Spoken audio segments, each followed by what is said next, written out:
All right, ladies and gentlemen, time to talk some keys to the game. Big time matchup, 5-star matchup in the words of Coach Tomlin in terms of the 4-0 Pittsburgh Steelers against the 4-1 Cleveland Browns, man. I'm excited about this matchup, number one, because this is a rivalry, and this is the first time in a long time that both teams have been legit good winning records in the rivalry. So I'm extremely excited about that. But when we're talking about this game in particular, the first matchup I really want to talk about is our interior linebackers, Devin Bush and Vince Williams, and them minimizing and stopping Kareem Hunt and Dearness Johnson. Now, what the Browns have been able to do from a running game standpoint has been phenomenal. They're leading the league in rushing right now. I think they have over 900 yards on the ground. And both of those guys, in terms of Hunt and Dearness Johnson, have really been able to be productive. And obviously, they've been doing this since Nick Chubb has went down and been on IR. But when you look at how their offense is predicated on the run and everything they want to do is based off of that in terms of the play action passes, some of the gadget stuff they do, it's going to start with Vince and Devin minimizing those guys. They're going to have ample opportunities to see them both in the running game and in the pass game. But if Vince and Devin can win that matchup, man, that's going to bode extremely well for the Steelers when they're on defense. Now, another matchup that we're going to talk about in this game, man, it's the Steelers when they're on offense, man, and in particular, the skill players against the defense as a whole. That Browns defense has given up a ton of yardage, has given up a ton of points, but they lead the league in turnovers. They have 12 turnovers. They create interceptions and force fumbles, man. They do a really good job of that. Very opportunistic.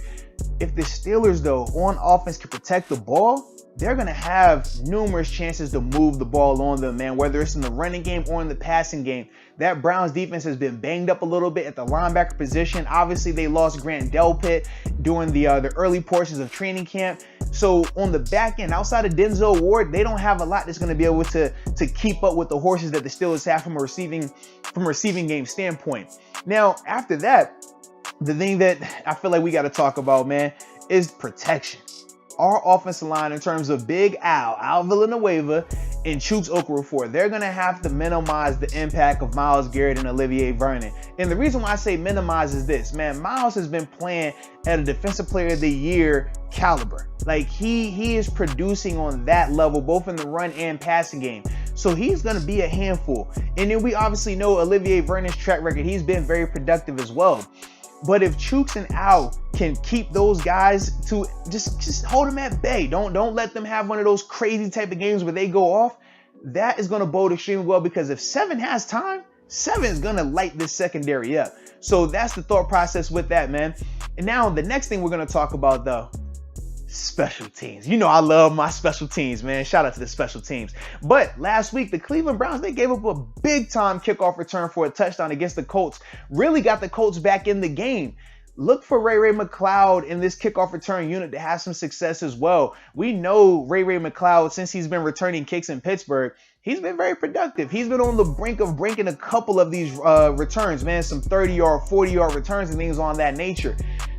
If the Browns haven't corrected the errors that were on tape last week in terms of their kickoff coverage, that's going to be something that Ray and this unit is definitely going to be able to exploit. So look for that, man. Do not be surprised if you see Ray have a lot of success in that avenue. And then the last thing I got to talk about is the Steelers secondary minimizing OBJ, yes, Odell Beckham Jr., and Jarvis Landry. Right now, OBJ and Jarvis have been crazy productive in terms of them receiving, in terms of them running the ball, even them throwing the ball. They've found ways. Kevin Stefanski has done a good job in terms of getting both of those guys involved in the offense in various ways, getting them touches, keeping their spirits up. And we know guys like Odell, how emotionally, if he's not having the touches he wants, sometimes he checks out a little bit. But that's not the case right now. So the Steelers defense, in terms of their secondary, we know the secondary from a statistical standpoint hasn't been bad. In fact, they're really good when you look at their numbers. But we also have seen them give up a lot in terms of having receivers have a lot of success. We saw last week against the Eagles. This is going to be one of their toughest tests in terms of the personnel that they're going against. And they have to answer the bell here, man. And it's not going to be in the sense of 30 or 40 passes from Baker. It's going to be those 5 to 10 play action passes where they like to take their shots deep. The secondary has to be on the screws. They have to make sure they're communicating at a high level, because you don't want to have missed assignments against this group right here. But if they can do that, man, I think the Steelers take care of business. I think they get the job done, and it's going to be a really good game. But ultimately, I think the Steelers will be in control throughout. So those are my keys to the game, man. I hope you enjoyed it. I hope you're looking forward to this matchup as much as I am. And as always, man, thanks for tuning in. So, baby, peace.